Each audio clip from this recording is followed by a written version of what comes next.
They are. I think Zion coming back is going to give this team more energy in the second half. The way Brandon Ingram is playing right now, I expect that to continue. So I do expect them to sneak in. I think they got a lot of pieces from the Lakers that are going to help them be a team that can contend. And with the merging of Brandon Ingram, I mean, they're playing good basketball, the best I've seen them play in a while. I'm with Scotty completely. The momentum that Zion's presence will give them on the floor is gigantic. They've all been waiting for it like fans, knowing how talented he is.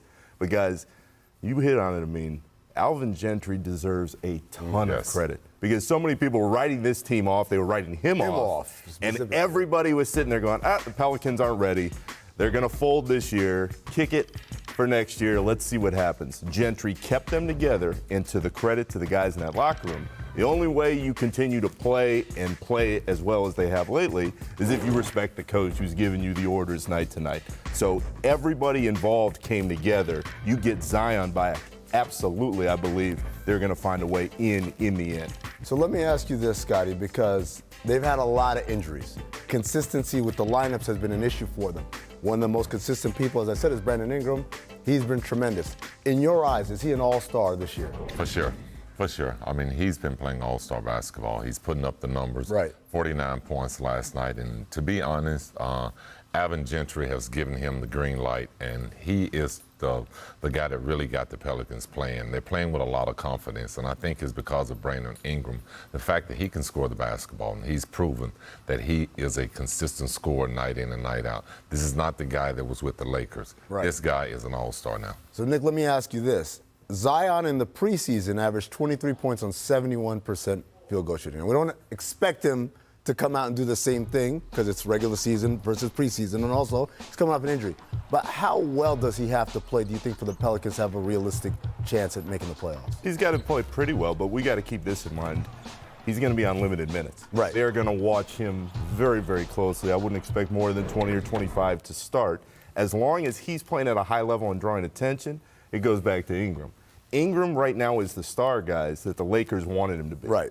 He's the guy that the Lakers thought he could turn into over time. He is that guy for the Pelicans right now. So as long as he leads the way, Zion can find his own rhythm. I don't think there's too much pressure on him to come in right away and start dominating like we saw at times in the preseason. Yeah, and I think he's going to be a player that he's going to have to find his space Right. in the game right now.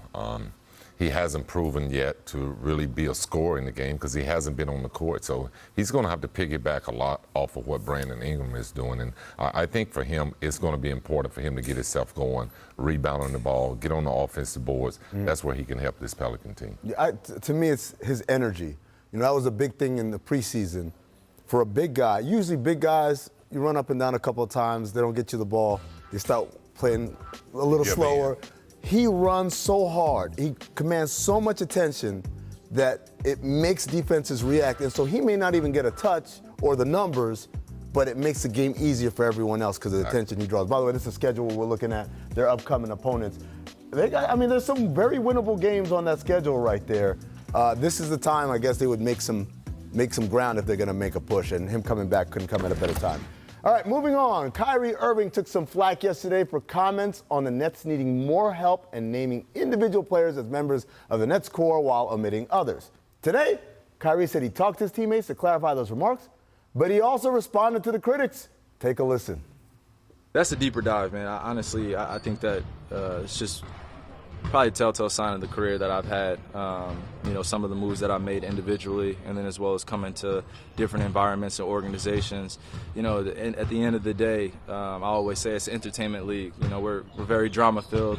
Everything regurgitates on all these media platforms, which is part of our society. I can't really do anything about it, except really be, a pillar in our locker room, be very communicative, and when I'm out there with the guys, just impact winning. That's really what it comes down to. It's not like I'm a yelling at everybody in the friggin' locker room all the time, and you hear all these stories.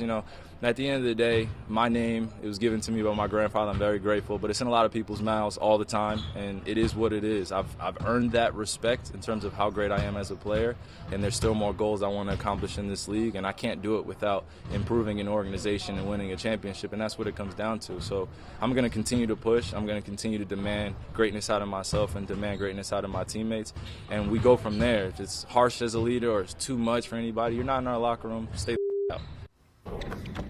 Touchy. Yeah. Scotty, what was your reaction to that? You know what? To me, it's been a struggle for Kyrie to be a leader, to be the person that sort of takes the leadership and to lead the team. He struggled a little bit with that. We saw it in Boston, and I think we're seeing a little bit of it here in Brooklyn.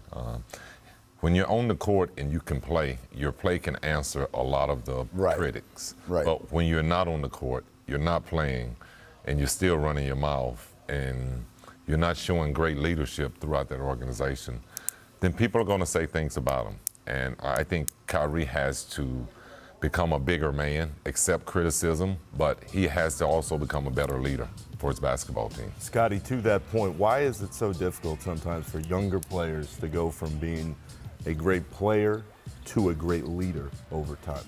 Well, it's tough because not all great players can be great leaders. Some players can play hard and lead by example, but when it comes to open up your mouth and talking to your teammates and leading in that way, some players just don't have that. That's a talent, and some guys just don't have that talent. They have the talent to be great, but they don't have the talent to bring players together and make a team great. Do you think he has that talent? I think he's got a lot of talent. He's yet to show it.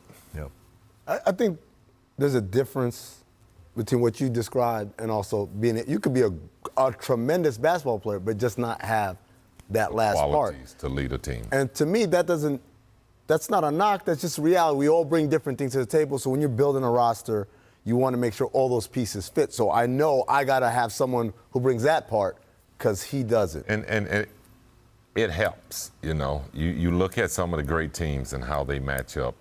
Every great player brings something great, but that second player brings something different. And that third player, if he's a leader, brings something different. So there's all different type of qualities that great players bring.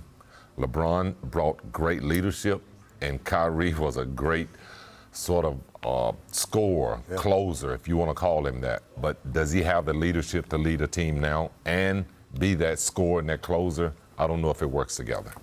All right, coming up, do you think we'll see Klay Thompson on the court this season? We'll ask our insider who's right here. But first, it's time for our distant replay from this day in 2001.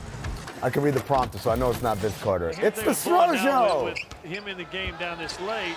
Oh, yeah. Throw it up. Throw it up. Let him throw it up. Stro Show. Throw it up. Where's the sign? Oh. He used to do the Stro Show sign. That's the favorite part about it. That must have been his first dunk.